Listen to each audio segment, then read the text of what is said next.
Perkenalkan, nama saya Muhammad Saiful. Saya Aulia Nurendayani. Saya Nida Umaini. Kami tim 2 dari AK20B Akan menjelaskan tentang Siklus akuntansi Perusahaan Dagang. Berikut videonya. Halo semuanya, balik lagi sama kita. Di video kita kali ini, kita akan membahas tentang siklus akuntansi perusahaan dagang yang disusun oleh tim 2 dari kelas AK20B. Nah, sebelum kita memasuki siklus akuntansi, kita harus tahu terlebih dahulu apa itu akuntansi. Akuntansi secara umum adalah suatu proses yang diawali dengan mencatat, mengelompokkan, mengolah, serta menyajikan data. Mencatat transaksi apapun yang berhubungan dengan keuangan sehingga informasi yang didapat tersebut digunakan oleh orang yang berkompeten dengan informasi tersebut, serta informasi tersebut sebagai bahan pengambilan suatu keputusan. Lalu, apa saja sih yang membedakan antara perusahaan dagang dengan perusahaan lainnya? Yang pertama, adanya penambahan akun di setiap job sheet-nya. Yang kedua, dalam laporan keuangan terdapat akun penjualan dan HPP atau harga pokok penjualan. Dan yang paling terpenting, dalam perusahaan dagang terdapat 2 metode pencatatan. Yang pertama adanya metode periodik dan yang kedua metode perpetual. Untuk poin selanjutnya akan dibahas oleh Muhammad Saifullah. Selanjutnya ada dokumen transaksi. Dokumen transaksi ini terbagi menjadi 4. Yang pertama ada faktur, yang kedua ada nota, yang ketiga kwitansi, dan yang keempat cek. Yang pertama faktur. Faktur merupakan suatu dokumen komersial yang merinci transaksi antara pembeli dan penjual secara kredit. Dan yang kedua ada nota. Nota merupakan bukti suatu transaksi pembelian atau penjualan barang yang dilakukan secara tunai. Yang ketiga ada kwitansi. Kwitansi adalah sebuah dokumen yang menjadi alat bukti terjadinya pembayaran maupun penerimaan sejumlah uang. Dan yang terakhir ada cek. Cek adalah surat yang berisi perintah tidak bersyarat oleh penerbit kepada bank yang memelihara rekening giro penerbit untuk membayarkan suatu jumlah uang tertentu kepada pemegang atau pembawa. Selanjutnya, ada studi kasus dan pembahasan. Berikut soal atau studi kasus yang akan kita bahas pada video kali ini. Setelah mendapatkan studi kasus, maka tahap selanjutnya yaitu tahap pencatatan. Yang pertama yaitu mencatat jurnal umum. Jurnal umum pada perusahaan dagang terbagi menjadi 2 metode. Yang pertama ada periodik dan yang kedua ada metode perpetual.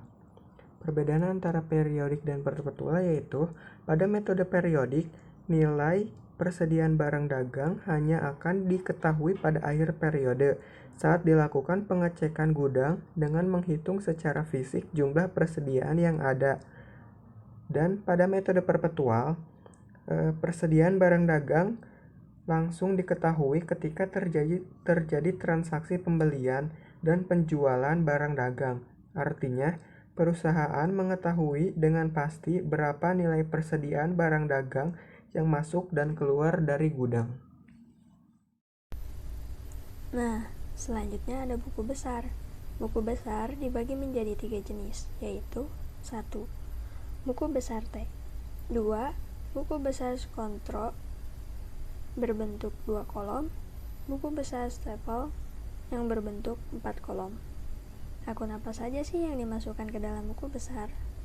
Yang dimasukkan ke dalam buku besar adalah semua akun yang ada pada jurnal umum dipindahkan ke dalam buku besar berdasarkan kelompok akun masing-masing. Contohnya, pada perusahaan dagang Nusantara. Pada tabel tersebut adalah kelompok akun kas. Artinya, semua akun kas pada jurnal umum dipindahkan ke dalam tabel tersebut. Begitupun dengan kelompok akun lainnya. Berikut adalah contoh tabel dari jenis buku besar. Setelah semua akun diposting ke buku besar, langkah selanjutnya adalah memasukkan semua akun pada buku besar ke dalam neraca saldo. Apa itu neraca saldo? Neraca saldo adalah sebuah neraca yang berisi mengenai informasi saldo dari seluruh akun yang ada dalam sebuah laporan keuangan. Contohnya bisa dilihat pada gambar di samping. Setelah mengerjakan neraca saldo, selanjutnya kita akan membahas tentang AJP atau ayat jurnal penyesuaian. Meskipun dalam studi kasus yang kami kerjakan tidak ada jurnal penyesuaian, namun di sini saya akan membahas sedikit mengenai ayat jurnal penyesuaian. Jurnal penyesuaian adalah jurnal yang digunakan untuk menyesuaikan saldo menurut pencatatan akuntansi di perusahaan dengan keadaan sebenarnya. Lalu, akun apa saja sih yang harus kita sesuaikan? Yang pertama, adanya penyusutan aset tetap. Yang kedua, pemakaian perlengkapan. Yang ketiga, beban yang masih harus dibayar. Yang keempat, beban dibayar di muka. Yang kelima, pendapatan yang masih harus diterima. Yang keenam, persediaan. Dan yang ketujuh, piutang tak tertagih. Berikut adalah contoh kolom dari AJP atau ayat jurnal penyesuaian. Bisa kita lihat di sini, harga pokok penjualan atau persediaan barang harus kita sesuaikan dengan keadaan yang sebenarnya. Selain dua akun tersebut, akun yang harus kita sesuaikan adalah akun beban-beban. Di sini meliputi beban perlengkapan, beban penyusutan peralatan, beban gaji, beban air, telepon, listrik, dan masih banyak lainnya. Setelah mengerjakan ayat jurnal penyesuaian, selanjutnya kita akan mengerjakan neraca lajur. Neraca lajur adalah lembaran kertas yang berisi lajur atau kolom. Lajur yang ada dalam lembar kerja tersebut disusun secara khusus dan terencana guna diisi dengan data akuntansi. Berikut adalah contoh kolom dari neraca lajur. Dalam perusahaan dagang Nusantara, per 31 Oktober 2006, terdapat neraca lajur yang berjumlah 7 lajur. Mulai dari lajur pertama yaitu kode, yang kedua nama akun, yang ketiga neraca saldo, yang keempat AJP atau ayat jurnal penyesuaian, yang kelima neraca disesuaikan, yang keenam laba atau rugi, dan yang ketujuh neraca akhir. Selanjutnya, kita akan memasukkan kode akun, nama akun, dan nominal-nominal yang terdapat dalam neraca saldo, ayat jurnal penyesuaian, neraca disesuaikan, laba atau rugi, dan juga neraca akhir. Untuk lajur neraca saldo, kita bisa dapatkan nominalnya dari neraca saldo sebelum ayat jurnal penyesuaian.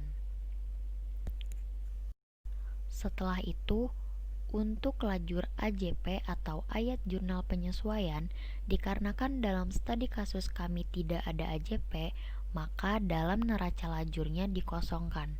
Namun, ketika nanti teman-teman menemukan soal AJP, maka harus dibuatkan jurnal penyesuaian yang nantinya nominalnya akan dipindahkan ke neraca lajur kolom AJP. Setelah itu, kita masuk ke lajur neraca disesuaikan. Dalam neraca disesuaikan ini, kita harus menambah atau mengurangi nominal yang terdapat dalam neraca saldo dan juga AJP. Saya akan mengambil contoh yang pertama, yaitu kas. Kas di neraca saldo debit senilai 302.700. Sementara di AJP-nya tidak ada. Maka tinggal kita pindahkan saja neraca saldo debit ke neraca disesuaikan debit senilai 302.700. Namun, jika nanti dalam AJP-nya terdapat nominal dalam debit, maka neraca saldo debit kas ditambah AJP debit kas. Hasilnya di neraca disesuaikan debit kas. Namun ketika nanti teman-teman menemukan neraca saldo debit kas bertemu dengan AJP kredit kas, maka dikurangkan. Hasilnya sesuai dengan nominalnya, lebih besar di debit atau lebih besar di kredit. Jika lebih besar di debit, maka posisinya di neraca disesuaikan debit. Namun, jika lebih besar kredit, maka dalam neraca disesuaikannya posisinya di kredit. Selanjutnya, kita masuk ke lajur laba rugi. Dalam lajur ini, kita hanya memasukkan nomor akun 4-6 atau pendapatan dan beban-beban. Untuk memindahkan nominalnya, kita ambil nominal yang terdapat di neraca disesuaikan. Cara memindahkan neraca disesuaikan akun nomor 4-6 cukup di-copy, lalu pindahkan kursor ke arah lajur laba rugi, setelah itu di Alt H-V. Begitu juga yang di lajur neraca akhir. Untuk di neraca akhir sendiri, nomor akun 1-3 lah yang akan kita masukkan nominalnya. Sama halnya seperti laba rugi. Untuk nominalnya kita ambil di neraca disesuaikan. Akun nomor 1-3 di-copy. Setelah itu kursornya kita pindahkan ke neraca akhir dan mengklik Alt H-V. Nah, setelah semua nominal-nominal dimasukkan ke lajurnya masing-masing, selanjutnya adalah kita mentotalkan setiap lajurnya, mulai dari neraca saldo sampai neraca akhir. Setelah itu, akan muncul selisih antara lajur laba rugi dan juga lajur neraca akhir. Jika lajur laba rugi kredit lebih besar daripada debit, maka perusahaan mengalami keuntungan. Begitu juga di neraca akhir. Jika neraca akhir debit lebih besar daripada kredit, maka perusahaan sedang laba. Begitu juga sebaliknya. Jika laba rugi debit lebih besar daripada laba rugi kredit, maka perusahaan sedang mengalami kerugian. Sama halnya dengan neraca akhir. Jika neraca akhir kredit lebih besar daripada neraca akhir debit, maka perusahaan sedang mengalami kerugian. Setelah membuat neraca lajur, maka tahap selanjutnya yaitu membuat laporan keuangan. Laporan keuangan terbagi menjadi 3, yaitu yang pertama laporan laba rugi, yang kedua laporan perubahan modal, dan yang terakhir ada laporan neraca. Laporan laba rugi. Laporan laba rugi adalah bagian dari laporan keuangan suatu perusahaan yang dihasilkan pada suatu periode akuntansi yang menjabarkan unsur-unsur pendapatan dan beban perusahaan, sehingga mendapatkan penghasilan suatu laba bersih. Yang kedua ada laporan perubahan modal. Laporan perubahan modal adalah salah satu laporan keuangan yang harus dibuat oleh perusahaan yang menggambarkan peningkatan atau penurunan aktiva bersih atau kekayaan selama periode yang bersangkutan. Dan yang terakhir ada neraca. Neraca adalah bagian dari sebuah laporan keuangan yang mencatat informasi aset, kewajiban pembayaran pada pihak-pihak yang terkait dalam operasional perusahaan, dan modal pada waktu tertentu. Selanjutnya adalah jurnal penutup. Apa itu jurnal penutup? Jurnal penutup adalah jurnal yang dibuat pada akhir periode akuntansi untuk mentransfer saldo dari akun sementara ke akun permanen. Lalu, akun apa saja yang ditutup? Akun yang ditutup adalah akun pendapatan, akun beban, akun laba rugi, dan akun prive. Selanjutnya, kita akan membahas tentang neraca saldo setelah penutup. Neraca saldo setelah penutup adalah neraca yang dibuat setelah penutupan dengan tujuan untuk memastikan bahwa jumlah saldo yang ada di buku besar benar-benar seimbang atau balance. Berikut adalah contoh kolom dari neraca saldo setelah penutup. Dalam studi kasus kami, perusahaan dagang Nusantara, neraca saldo setelah penutup per 31 Oktober 2006 hanya menyantumkan 5 akun.